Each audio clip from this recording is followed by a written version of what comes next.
کیونکہ اللہ تبارک و تعالی بیماری کے ذریعے انسان کی مغفرت بھی فرماتے ہیں،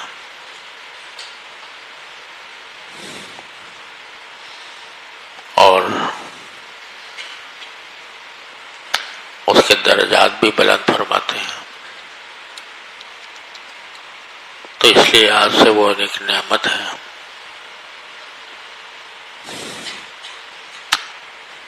لیکن کمزور ہونے کی وجہ سے ہمیں ہمیشہ صحت مانگنی چاہیے،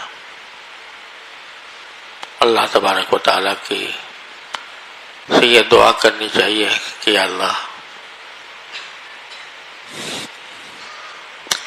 بیماری کی نعمت کو صحت کی نعمت سے تبدیل فرما دیجیے۔ اگرچہ بیماری بھی ایک نعمت ہے، لیکن صحت ایسی نعمت ہے کہ جس کو ہم مانگتے ہیں، اللہ تبارک و تعالیٰ سے دعا کرتے ہیں۔ بیماری کے اور جتنے فائدے ہوتے ہیں وہ اپنی جگہ، لیکن ایک بہت بڑا فائدہ یہ کہ محبت کرنے والے دعا کرتے ہیں، اس سے اندازہ ہوتا ہے کہ اللہ تبارک و تعالیٰ نے اپنے فضل و کرم سے لوگوں کے دلوں میں کیسی محبت پیدا فرمائی ہے۔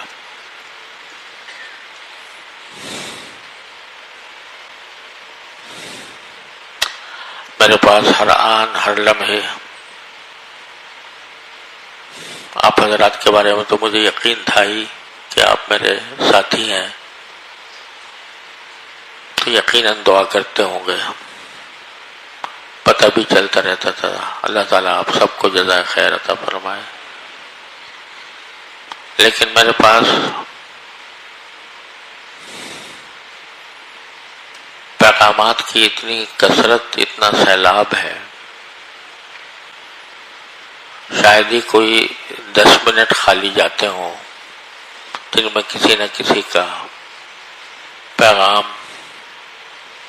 ٹیلی فون کے ذریعے، واٹس ایپ کے ذریعے، صوتی پیغامات کے ذریعے دنیا بھر سے، شاید دنیا کا کوئی خطہ ایسا نہیں ہے جہاں سے میرے پاس لوگوں کی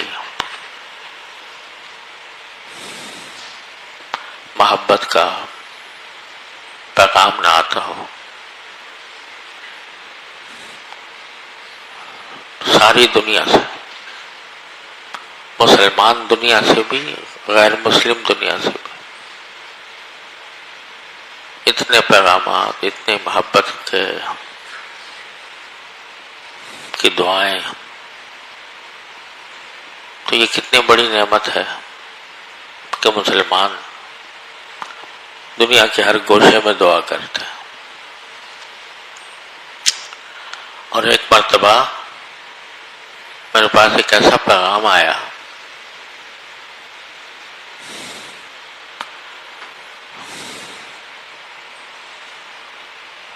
جس کے بارے میں تصور نہیں کر سکتا کہ کیسے اللہ کے بندے کس طرح دعائیں کرتے ہیں۔ ایک ساتھی کا پیغام آیا، میں جانتا بھی نہیں ان کو، کون ہے وہ۔ پیغام میں انہوں نے کہا ایک مرتبہ کہ اگر مجھے یہ پتہ چل جائے کہ میری زندگی کے صرف 2 دن باقی ہیں اور 2 دن کے بعد میری وفات ہو جائے گی،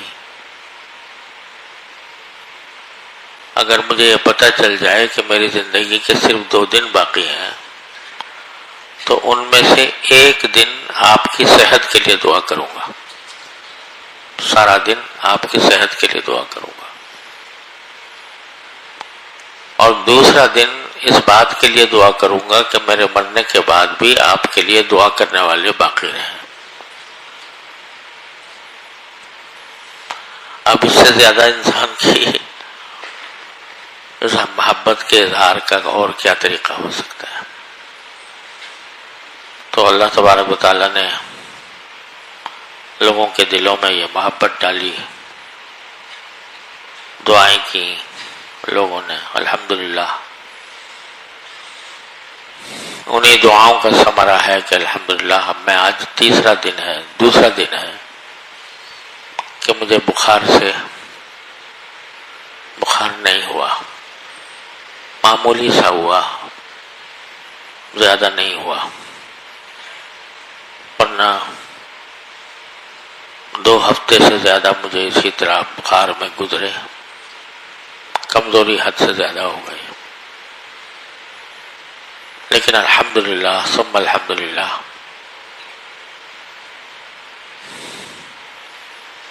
اب میں روبہ صحت ہوں، اور رفتہ رفتہ تھوڑا تھوڑا باہر نکلنے اور نماز کے لیے جانے اور آپ کے پاس آنے کی ہمت ہو گئی، تاکہ تھوڑا سا کام شروع ہو تو اس سے ذرا انسان کی ہمت بھی بڑھتی ہے، قوت بھی بڑھتی ہے۔ 4 دعائیں۔ پہلی دعا ہے اللہم انی اسألک العافیۃ فی الدنیا والآخرہ، اللہم انی اسألک العافیۃ فی الدنیا والآخرہ۔ کیا معنی کہ اے اللہ میں آپ سے عافیت مانگتا ہوں دنیا میں بھی اور آخرت میں بھی۔ پہلی دعا تو یہ ہے۔ پھر اسی دعا کو مزید وسیع کر کے آپ اس طرح مانگتے تھے کہ اللہم انی اسألک العفو والعافیۃ فی دینی و دنیایا و اہلی و مالی، اللہم انی اسألک العفو والعافیۃ فی دینی و دنیایا و اہلی و مالی۔ عجیب و غریب جامع کلمات ہیں۔ فرمایا کہ اے اللہ میں آپ سے ایک تو معافی طلب کرتا ہوں، میری طرف سے جو خطائیں ہوئی ہوں، جو گناہ سرزد ہو گئے ہوں، عبادات کی ادائیگی میں جو کوتاہی ہوئی ہو، ان سب سے معافی طلب کرتا ہوں۔ تو معافی کا لفظ ایک لفظ ہے، لیکن اس میں سبھی کچھ آ گیا، ہر قسم کی کہ گناہ بھی آ گئے کہ اگر کوئی گناہ مجھ سے سرزد ہوا ہو تو اللہ اس کی معافی مانگتا ہوں، اور اللہ جل جلالہ کے حقوق کی ادائیگی میں اور اللہ تبارک و تعالیٰ کی بندگی اور عبادت میں جو کوتاہی ہوئی ہے اس کی بھی معافی مانگتا ہوں۔ تو ایک تو آپ سے معافی مانگتا ہوں، دوسرے عافیت مانگتا ہوں۔ عافیت مانگتا ہوں اپنے دین میں بھی، اپنی دنیا میں بھی، اپنے گھر والوں میں بھی، اپنے مال میں بھی۔ معافی مانگتا ہوں اور عافیت مانگتا ہوں اپنے دین میں، اپنی دنیا میں، اپنے گھر والوں میں، اپنے مال میں۔ اگر غور کرو تو دنیا و آخرت کی ساری حاجتیں اس مختصر سی دعا میں سمٹ آئی۔ اللہ اکبر۔ 2 لفظ ہیں، ایک عفو ایک عافیت۔ عفو یعنی معافی، اور عافیت کے معنی اردو میں بھی عافیت کا استعمال ہوتا ہے کہ جس سے آدمی کسی تکلیف میں نہ ہو بلکہ عافیت سے ہو، راحت سے ہو، اس کو عافیت کہا جاتا ہے۔ تو عفو کے اندر تو جیسا میں نے عرض کیا انسان کی ساری کوتاہیوں کی معافی آ گئی۔ تو صبح اٹھنے کے بعد رسول کریم صلی اللہ علیہ وسلم یہ دعا مانگتے کہ معافی مانگتا ہوں، اور معافی کے اندر داخل ہو گیا پچھلی کوتاہیاں بھی جو پہلے ہوئی، اور اگلی کوتاہیاں بھی اگر آئندہ سرزد ہوں مجھ سے وہ سب آ گئی۔ تو اگر یہ ایک جملہ جو ہے اللہم انی اسألک العفو، اے اللہ میں آپ سے معافی مانگتا ہوں، یہ اللہ تبارک و تعالیٰ کی بارگاہ میں قبول ہو جائے تو اگلے پچھلے سارے گناہ معاف ہو گئے اور ساری کوتاہیاں معاف ہو گئی۔ ہر انسان، ہر مسلمان کو یہ شبہ رہتا ہے اور رہنا بھی چاہیے کہ میں جو کچھ عبادت بھی کرتا ہوں اللہ تبارک و تعالیٰ کی، تو وہ عبادت اس کا حق ادا نہیں ہو پاتا۔ کوئی کہہ سکتا ہے کہ میں جو نماز پڑھی تو نماز کا حق ادا کر دیا، روزہ رکھا تو روزے کا حق ادا کر دیا، یا اور تلاوت کی اور کوئی ذکر کیا، تسبیح کی، اس کا حق ادا کر دیا۔ کون ہے جس سے حق ادا ہو جاتا ہو؟ اور اکثر و بیشتر ہم جیسے لوگ تو اس شبے میں ہر وقت رہتے ہیں کہ بھائی پتہ نہیں جو نماز پڑھ رہے ہیں وہ نماز اس لائق ہے کہ اللہ تبارک و تعالیٰ کی بارگاہ میں پیش کی جائے. دھیان دل کہیں ہے، دماغ کہیں ہے، دھیان کہیں ہے، اور جو ظاہری افعال ہیں وہ بھی پتہ نہیں ٹھیک سے انجام پا رہے ہیں سنت کے مطابق یا نہیں پا رہے ہیں. شبہ رہتا ہے ہر انسان کو، ہر مسلمان کو. اس شبے کا سے شاید ہی کوئی خالی ہو. ارے جب رسول کریم سرور دو عالم صلی اللہ علیہ وسلم جو رات بھر اللہ تبارک و تعالیٰ کی عبادت میں کھڑے ہیں، پاؤں پر ورم آ رہا ہے، اس کے باوجود آپ فرما رہے ہیں کہ ما عبدنا کا حق کا عبادت، اے اللہ میں آپ کی عبادت کا حق ادا نہیں کر سکا. ما عرفنا کا حق کا معرفت، اے اللہ آپ کی معرفت کا حق ادا نہ کر سکا، عبادت کا حق ادا نہ کر سکا. تو اگر آپ نہیں کر سکے تو کون ہے جو کر سکے؟ تو ہمارے حضرت والا حضرت ڈاکٹر صاحب صلی اللہ تعالیٰ صدر اللہ تعالیٰ ان کے درجات بلند فرمائے، وہ فرماتے تھے کہ بھائی مسلمان کا کام یہ ہے کہ اپنی طرف سے کوشش میں لگا رہے، کوشش میں لگا رہے کہ جو عبادت کر رہا ہوں وہ بہتر سے بہتر بنا کر پیش کروں بارگاہ الہی میں. کوشش میں تو لگا رہے، لیکن اس کے باوجود اگر کوتاہیاں رہتی ہیں اور شبہ رہتا ہے کہ کوتاہی ہوئی تو اس کا حل اللہ تعالیٰ نے بتا دیا. کیا کرو؟ اللہ تعالیٰ سے معافی مانگو. اے اللہ جو آپ نے آپ کی عبادت کا حق تھا مجھ سے ادا ہو نہیں پایا، اس لیے اپنے فضل و کرم سے مجھے معاف فرما دیجیے. اور یہی وجہ ہے کہ ہر نماز کے بعد سنت ہے رسول کریم صلی اللہ علیہ وسلم کی کہ نماز پڑھنے کے بعد آپ 3 مرتبہ فرماتے تھے استغفر اللہ استغفر اللہ استغفر اللہ. حالانکہ نماز پڑھ کے فارغ ہوئے ہیں لیکن استغفار کرتے تھے 3 مرتبہ. کیوں؟ مطلب اس کا یہی ہے کہ اللہ ہمارے ذمے آپ کا جو حق تھا اور آپ کی عبادت جیسے ہمیں انجام دینی چاہیے تھی، اے اللہ ہم سے وہ بن نہیں پڑی، نہیں کر سکے ویسی، لہذا میں آپ سے مغفرت مانگتا ہوں، معافی مانگتا ہوں. یہ کہتے ہیں. تو ہمارے حضرت والا فرماتے تھے کہ حق تو کون ادا کر پائے گا؟ حق تو کسی سے ادا ہو نہیں سکتا اللہ تبارک و تعالیٰ کی عبادت کا. ہاں اپنی طرف سے کوشش کرتے رہو اور آخر میں اللہ تعالیٰ سے معافی مانگتے رہو.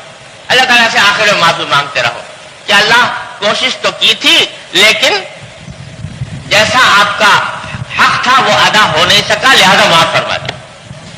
جئنا ببضاعۃ مزجاۃ، ہم آپ کے پاس کھوٹی پونجی لے کر آئے ہیں، ایسی پونجی لے کر آئے ہیں جو بے قیمت ہے، بے قدر ہے، اس معنی میں کہ آپ کی بارگاہ کے شایان شان نہیں، تو وہ لے کر آئے ہیں. لیکن ہیں ہی ہم اپنے نفس و شیطان کے شکار اور بندے ہیں، شکستہ ہیں، درماندہ ہیں آپ کی بارگاہ کے سامنے. اس واسطے جو کچھ بھی ہم سے بن پڑا اے اللہ اپنے فضل و کرم سے قبول فرما لیجیے اور اس کی کوتاہیوں سے درگزر فرما دیجیے. کیوں فرما دیجیے؟ اس واسطے کہ ہم کتنا ہی بنا سوار کے عبادت کر لیں لیکن پھر بھی وہ آپ کی بارگاہ کے شایان شان تو نہ ہوگی، پھر بھی نہ ہوگی. تو اللہ اس وقت بھی آپ اپنے کرم سے منظور فرمائیں گے، قبول فرمائیں گے، اب بھی اپنے کرم سے قبول فرمائیں گے. تو کوشش کرتا رہے، لگا رہے کہ اللہ تبارک و تعالی کی عبادت ظاہری اعتبار سے بھی اور باطنی اعتبار سے بھی جتنی بہتر سے بہتر بنا سکے وہ بناتا رہے، کوشش نہ چھوڑے. بس یہ پلے باندھنا یہ بات کہ کوشش نہ چھوڑے. تو اس واسطے یہ جو ہے آپ فرما رہے اللہم انی اسألک العفو، اے اللہ میں معافی مانگتا. اب ذرا دیکھو کون کہہ رہا ہے یہ میں معافی مانگتا ہوں؟ کون کہہ رہا ہے؟ وہ ذات کہہ رہی ہے کہ جس سے گناہ کا صدور ممکن ہی نہیں، معصوم، ہر گناہ سے پاک. کبھی رسول کریم سرور دو عالم صلی اللہ علیہ وسلم سے کسی گناہ کے صدور کا تصور بھی ممکن نہیں، گناہ ہو ہی نہیں سکتا. تو اب کہے پر معافی مانگ رہے ہیں؟ جب گناہ ہے نہیں تو کہے پر معافی مانگ رہے ہیں؟ یہ معافی در حقیقت مانگ رہے ہیں ایک تو اس بات پر کہ اللہ جو عبادت میں کر رہا ہوں وہ کتنی ہی بنی اور سنوری ہوئی ہو لیکن آپ کی بارگاہ کے شایان شان نہیں. ما عبدنا کا حق عبادتک ما عرفنا کا حق معرفتک، آپ کی عبادت کے شایان شان نہیں، لہذا معافی مانگ. تو معافی گناہ پر نہیں ہے، حضور کے معاملے میں معافی ہے مانگنا کس پر؟ کہ میں اے اللہ آپ کے شایع نشان نہ کر سکا.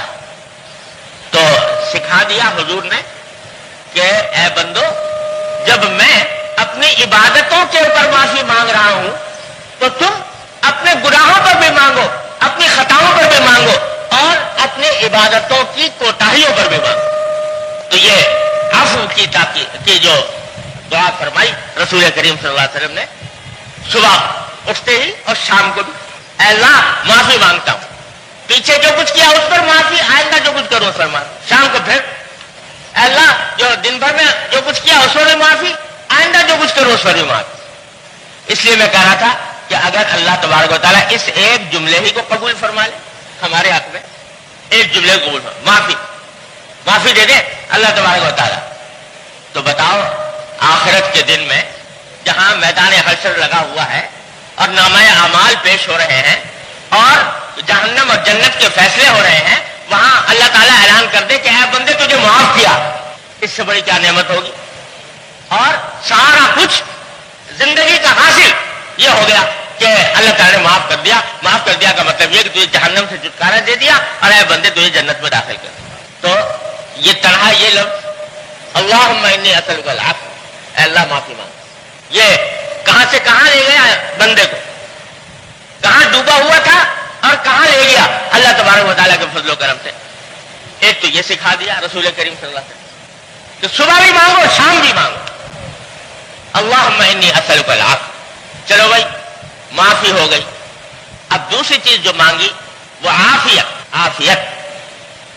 عافیت ایک ایسی چیز ہے کہ شاید اس سے زیادہ جامع بھلائی کوئی اور ہو نہیں سکتی. حدیث میں بھی فرمایا نبی کریم صلی اللہ علیہ وسلم نے ایک حدیث میں ارشاد فرمایا کہ کوئی بندہ اللہ تبارک و تعالی سے کوئی بھی بھلائی عافیت سے زیادہ جامع نہیں مانگ سکتا. سب سے زیادہ جامع بھلائی انسان کے حق میں کیا ہے؟ عافیت.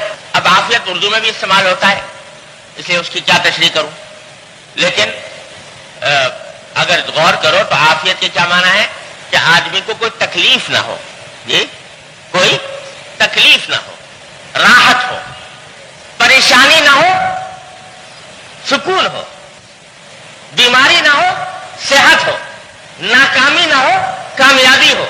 یہ سب چیزیں عافیت میں داخل ہیں. اگر آدمی صحت مند نہیں ہے تو عافیت حاصل نہیں. اگر صحت مند تو ہے لیکن گھر کا ماحول خراب ہے، روز لڑائیاں ہوتی ہیں گھر میں الیاذ باللہ، تو صحت مند تو ہے لیکن سکون برباد ہے، ذہنی سکون میسر نہیں، عافیت نہیں. صحت ہے، گھر میں سکون بھی ہے لیکن کھانے کو روٹی نہیں ملتی، روزگار نہیں ہے، تو عافیت نہیں. اور یہ تو دنیا کے کام ہے، اور آخرت کے کام یہ ہے کہ اگر فرض کرو دنیا کی ساری نعمتیں میسر ہیں، ساری